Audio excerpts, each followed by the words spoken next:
नमस्कार। आज ओडिशा सरकार द्वारा स्कूल पिला मानकर सचेतनता कार्यक्रम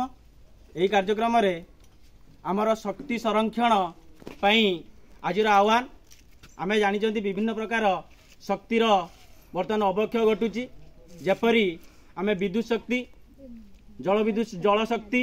पवन शक्ति एमती अनेक शक्ति व्यवहार करुले या भीतर किसी शक्ति आमर सरीवा को बसिला जेपरी कोयला पेट्रोलियम डीजेल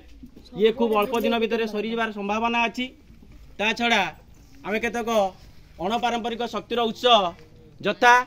सौर शक्ति पवन शक्ति जुआर शक्ति संबंध में लोक मान सचेतन कराइबा एवं यही शक्ति गुड़िक किपरि आम अनायासरे व्यवहार करिपरिबा या सरकार कौन प्रयास अच्छी से संबंध में आम विभिन्न वेबसाइट माध्यम लोक मानक जनइबा एवं सचेतन हवा सह जो शक्ति गुड़िक आमर एवं सरी जाउची तेणु स्लोगान माध्यम आम लोक मानक सचेतन कराऊँ। धन्यवाद।